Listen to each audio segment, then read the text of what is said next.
Baik, selamat pagi, siang, sore, atau malam. Perkenalkan, nama saya Alfatur Rahman.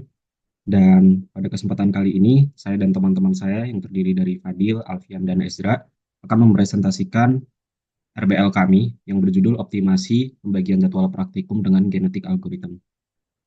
Outlet yang akan kami bahas kurang lebih dari sebagai berikut. Yang pertama dari latar belakang, kemudian kami menjelaskan tentang genetik algorithm, kemudian kami menjelaskan juga implementasinya dalam kasus kami, dan terakhir kami melakukan sedikit analisis atau pembahasan. Latar belakangnya sendiri bisa dilihat pada gambar di kanan ini misal. Jadi eksperimen di Prodi Fisika ITB selama ini tuh memiliki permasalahan dalam hal penjadwalan. Jadwal eksperimen dan kapasitas yang tersedia itu seringkali tidak match dengan jadwal pribadi peserta atau mahasiswa. Pemilihan jadwal dengan sistem siapa cepat dia dapat menimbulkan banyak perseteruan antar peserta, hingga keterpaksaan untuk melepas mata kuliah yang dalam tanda kutip sering dianggap tidak penting. Permasalahan sistemik menjadi akar dari kompleksitas ini, seperti pengelompokan peserta tidak sesuai dengan kesamaan kebutuhan, hingga pemilihan jadwal dengan sistem siapa cepat dia dapat. Nah, optimalisasi penjadwalan dapat dilakukan dengan genetik algorithm, memastikan jadwal tiap peserta sesuai dengan kebutuhan dan ketersediaan jadwal.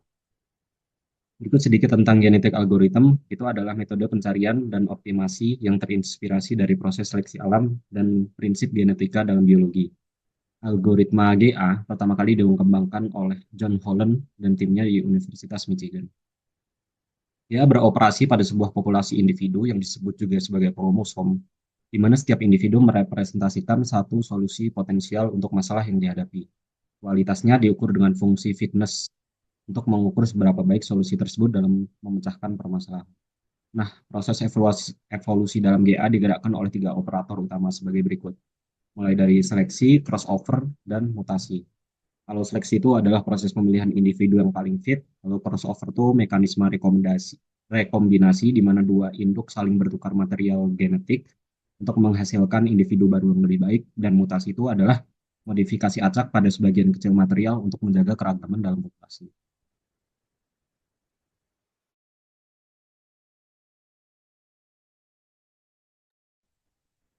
Selanjutnya untuk implementasi dari genetik algoritmnya, yang pertama, jadwal direpresentasikan sebagai kromosom, di mana untuk setiap kemungkinan jadwal praktikum itu direpresentasikan sebagai sebuah kromosom. Yang maksudnya adalah kromosom itu sebuah solusi lengkap nanti dari si masalah yang akan dipecahkan. Dan kemudian informasi yang ada dalam kromosom tersebut, yang biasa disebut sebagai gen, adalah alokasi slot untuk setiap kelompoknya. Nah, selanjutnya itu adalah untuk menganalisa kualitas dari jadwal yang diukur dengan fungsi yang disebut dengan fungsi fitness. Nah, si genetik algoritma ini akan menganalisa kualitas dari jadwal itu yang tidak hanya menganalisa validasi, tidak hanya memvalidasi, tapi menganalisa apakah si jadwal yang solusi yang dihasilkan itu apakah sudah sesuai dengan preferensi atau belum. Selanjutnya untuk evolusi menciptakan jadwal yang lebih baik, yang pertama itu dilakukan proses seleksi di mana jadwal-jadwal dengan skor fitness yang tertinggi itu, yang di mana dia itu memiliki kombinasi terbaik antara kepuasan tertinggi dan pelanggaran rendah, dipilih untuk menjadi parents yang baru. Nah, selanjutnya adalah crossover dan mutasi. Parents yang dihasilkan tadi atau induk itu kemudian direkombinasikan dan dimutasi untuk menciptakan generasi jadwal yang baru yang mewarisi sifat-sifat baik dan dari generasi sebelumnya sambil tetap mengeksplorasi kemungkinan yang baru. Nah, langkah selanjutnya adalah inisiasi populasi yang merupakan langkah awal di mana sekumpulan solusi awal yang disebut dengan kromosom tadi itu dibuat. Langkah pertamanya adalah dengan membuat data dan struktur, melengkapi data dan struktur yang digunakan. Nah, di sini tuh kita menggunakan dua data, yaitu yang pertama data slot praktikum yang dibuat dalam format CSV yang berisikan tiga fitur. Yang pertama itu ada ID slot untuk identifikasi untuk setiap slotnya, kemudian ada hari dan jam untuk memberikan informasi waktu pelaksanaan praktikum, dan yang ketiga kapasitas yang berisikan jumlah maksimal kelompok yang dapat menempati slot tersebut. Kemudian data yang kedua itu adalah preferensi jadwal yang dibuat dalam format CSV juga, yang berisikan kelompok dengan daftar slot yang mereka inginkan. Preferensi setiap kelompok di jadwal apa yang mereka bisa. Gitu. Selanjutnya adalah tahap selanjutnya itu pembentukan gen dan kromosom. Sebelumnya juga sudah disebutkan kalau gen itu merepresentasikan unit informasi terkecil dari sebuah solusi. Dalam hal ini tuh alokasi jadwal, dalam hal ini gennya itu merupakan alokasi jadwal untuk suatu kelompok. Contohnya kelompok 5 dialokasikan di slot 1. Gitu. Kemudian untuk kromosom itu merupakan satu solusi lengkap untuk masalah penjadwalan tadi.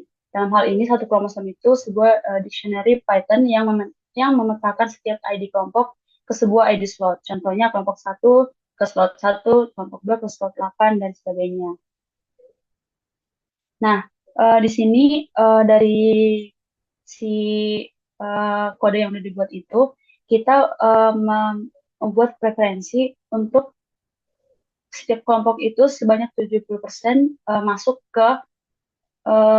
ke slot yang sesuai dengan preferensi mereka dan 30% lagi itu dialokasikan ke slot secara acak. Nah, di mana jumlah suatu slot itu untuk setiap preferensi itu tuh hanya berjumlah 3. Dan kalau misal sudah lebih dari 3 akan dijalankan repair mechanism yang akan mengalokasikan setiap kelompok yang uh, melebihi dari batas preferensi itu ke kelompok lain secara acak gitu.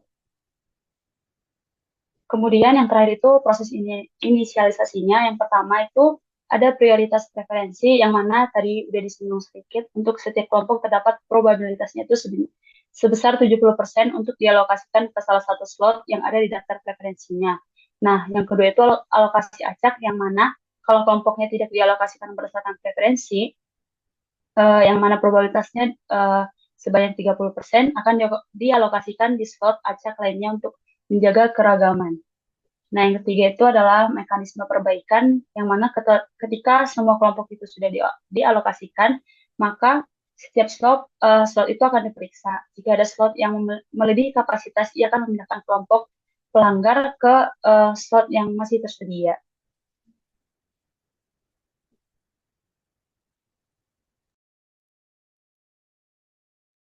Selanjutnya adalah fungsi fitness. Nah, eh, fungsi fitness ini apa? Fungsi fitness ini bertujuan untuk menentukan kualitas setiap kromosom yang dirancang dengan tujuan memaksimalkan kepuasan. Artinya apa? Untuk masing-masing kromosom yang sebelumnya sudah dibuat, itu setiap kelompoknya itu dia akan diberikan skor yang dengan bobot yang sesuai dengan yang sudah kita tentukan sebelumnya. Yang mungkin yang di sini adalah preferensi yang urutan pertama memberikan skor tertinggi dan menurun pada urutan selanjutnya. Jadi untuk kromosom yang memberikan preferensi jadwal pada suatu kelompok ya, dan ini menunjukkan gen di mana kelompok ini tuh mendapatkan preferensi urutan pertama, maka kromosom tersebut akan mendapatkan tambahan poin. Kemudian ada juga sebuah mekanisme di mana kelompok dengan pilihan preferensi yang lebih sedikit diberikan bonus skor jika preferensinya terpenuhi. Selanjutnya, nah kebalikannya, untuk sebuah kromosom yang melebihi kapasitas slotnya, maka akan menerima penalti minus 500 poin. Kemudian, penalti ini memastikan bahwa individu dengan pelanggaran akan memiliki skor fitness yang sangat rendah. Kemudian untuk mendorong distribusi merata, penalti kecil minus 5 poin diberikan untuk setiap deviasi dari jumlah kelompok rata-rata per slot. Nah, eh, masing-masing kromosom pada populasi ini akan diolah dalam suatu fungsi fitness dan operator genetika untuk mendapatkan kromosom jadwal paling optimal. Nah,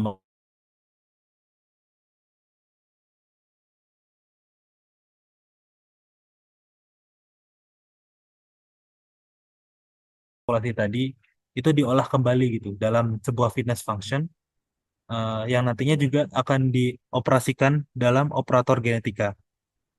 Nah, nantinya di kromosom-kromosom ini akan kumpulan kromosom dalam suatu populasi ini akan diambil kromosom yang paling terbaiknya dan nantinya dia akan dilanjutkan ke generasi selanjutnya. Nah, hal ini tuh akan terus di loop atau dilakukan berulang hingga pada akhirnya kita mendapatkan generasi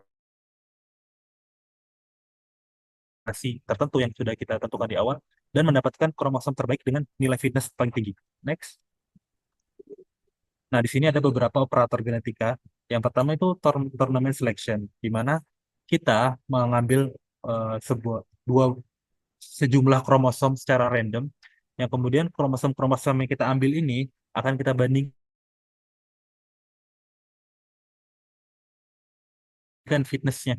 Nah, kemudian untuk kita berikan ke atau kita lanjutkan dia ke populasi ke N+1 atau generasi selanjutnya. Nah, next. Nah, kemudian ada operator genetika mutation, di mana pada mutasi ini ada probabilitas 15% untuk setiap kromosom mengalami mutasi. Nah, mutasi ini apa? Mutasi ini adalah ketika suatu gen dalam suatu kromosom ini kita berubah secara acak. 40%-nya ini kita ubah secara acak dan 60%-nya kita ubah sesuai dengan slot preferensi dia. Yang awalnya mungkin jadwal dia di minggu pagi, kemudian kita acak dia ke minggu sorenya misal gitu. Dan nantinya kromosom ini juga akan dilanjutkan ke populasi N+1 atau generasi selanjutnya. Next. Nah, kemudian ada juga operator genetika, di mana populasi kromosom 1 dan untuk setiap kromosom ada probabilitas terjadinya crossover antar dua kromosom. Nah, nantinya eh, gen anak ini itu akan mewarisi si gen dari orang tuanya atau parentnya. Nah, apa yang diwarisi? Nah, ada kemungkinan 50% dari parent A atau A di sini dan ada kemungkinan dari parent B. Nah, dan kromosom yang baru ini juga hasil crossover ini akan masuk ke populasi N+1 atau generasi selanjutnya. Next. Nah, kemudian untuk memastikan bahwa kromosom yang terbaik itu juga dilanjut ke populasi selanjutnya, maka ada juga kita mengenal operator genetika elitisme. Yang itu adalah intinya dia adalah bagaimana kromosom yang terbaik, yang fitnessnya paling maksimum itu dia lanjut ke generasi selanjutnya. Kita kita simpan dia ke lanjutkan untuk generasi selanjutnya. Next. Nah, tadi untuk operator tadi itu dia akan terus kita ulang terus untuk setiap generasinya. Ya, sampai tadi kita mendapatkan base kromosom atau jadwal terbaik dari generasi terakhir. Dan harapannya nanti di generasi ke terakhir yang kita tentukan, gitu. Nah, nanti akan mendapatkan kromosom dengan fitness yang terbaik. Next. Nah, Oke, selanjutnya masuk ke bagian uh, diskusinya dari operator genetika yang sudah disebutkan pada bagian metode terdapat penentuan konfigurasi operator genetika yang paling optimal dan pada studi ini diajukan 4 konfigurasi operator genetika yaitu default, konservatif, optimized dan juga agresif. Ini diajukan oleh penulis. Kemudian nilai parameternya seperti pada uh, tabel yang disampaikan ada population size, kemudian generations, mutation rate, crossover rate dan juga tournament size. Boleh di next. Ya, selanjutnya hasil dari konfigurasi-konfigurasi tersebut diplot di bagian kiri dengan grafik yang berwarna hijau. Diagram batang yang berwarna hijau ini merupakan tingkat kepuasan masing-masing konfigurasi operator genetika. Dan berdasarkan diagram ini bisa dilihat bahwa konfigurasi operator optimize ini merupakan konfigurasi operator yang memiliki tingkat kepuasan paling tinggi dibandingkan konfigurasi lainnya yang diajukan oleh penulis. Dan adapun untuk waktu pemrosesannya untuk masing-masing konfigurasi operator genetika bisa dilihat bahwa sebenarnya konfigurasi konservatif ini memiliki waktu pemrosesan yang lebih sedikit dibandingkan metode-metode lain. Akan tetapi apabila kita kombinasikan informasi tingkat kepuasan dan juga waktu pemrosesan ini, bisa disimpulkan bahwa operator genetika optimize, kategori optimize ini merupakan konfigurasi yang paling baik atau konfigurasi yang paling sesuai untuk studi kasus kali ini. Boleh di next. Dan hasil dari penerapan konfigurasi operator genetika tersebut menghasilkan kromosom terbaik. Di sini bisa dilihat ini merupakan kromosom terbaik yang dihasilkan dari operator genetika konfigurasi optimize tadi. Bisa dilihat semua utilisasi jadwalnya bisa terisi dengan penuh. Terdapat 3 kelompok pada masing-masing slot praktikum. Di next. Ya, tentunya algoritma yang diterapkan pada kode program itu diwarnai dengan berbagai masalah. Dan ini sebenarnya sangat natural muncul karena pada dunia nyata atau dunia real, masalah atau konflik-konflik dari pemilihan jadwal praktikum ini memang seringkali terjadi atau seringkali ditemukan dalam kasus nyatanya. Dan konflik atau masalah pada kode program ini sebenarnya disebabkan oleh perbedaan jumlah preferensi jadwal pada beberapa kelompok. Jadi ada beberapa kelompok yang misalkan hanya memiliki satu preferensi jadwal, tapi preferensinya itu menabrak atau berbentrokan dengan kelompok lain. Dan hasilnya pada dataset yang digunakan, terdapat 6 kelompok yang terpaksa mengorbankan diri ke jadwal-jadwal lain yang tidak mereka preferensikan. Dan sebenarnya apabila ditarik ke dalam kasus realnya, fenomena ini ya merupakan hal yang wajar dan memang harus dilakukan oleh para kelompok yang anggapannya kurang beruntung dalam pemilihan jadwal eksperimen ini. Dan secara garis besar, dengan adanya konflik yang terjadi pada dataset ini, sebenarnya dihasilkan tingkat kepuasan yang masih berada dalam kategori baik, yaitu 30/36 kelompok itu masih berada pada preferensi jadwal mereka. Jadi tingkat kepuasan mereka adalah 83,33%. Dan selanjutnya penilaian kromosom terbaik ini bisa dilihat dari evolution of fitness over generations. Ini merupakan perubahan dari nilai fitness score terhadap banyaknya generation.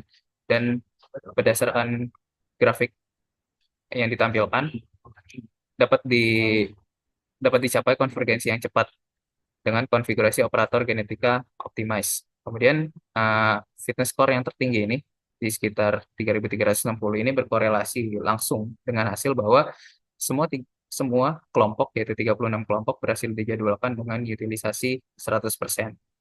Dan hal ini juga bukan hanya angka statistik, jadi ini merupakan solusi nyata yang dapat langsung diimplementasikan untuk mengoptimalkan penentuan jadwal praktikum masing-masing kelompok. Oke, kita masuk ke bagian kesimpulan. Jadi kesimpulan dari studi yang dilakukan kali ini adalah yang pertama, efektivitas penerapan algoritma genetika, yaitu diperoleh solusi penjadwalan eksperimen yang paling optimal untuk kasus yang ditinjau. Kemudian integrasi metode seleksi, crossover, dan juga mutasi ini menghasilkan konvergensi yang cepat, yaitu 50 gen dan fitness score yang tertinggi. Kemudian hasil sistem penjadwalan ini berhasil dicapai jadwal dengan utilisasi ruang dan waktu itu 100%.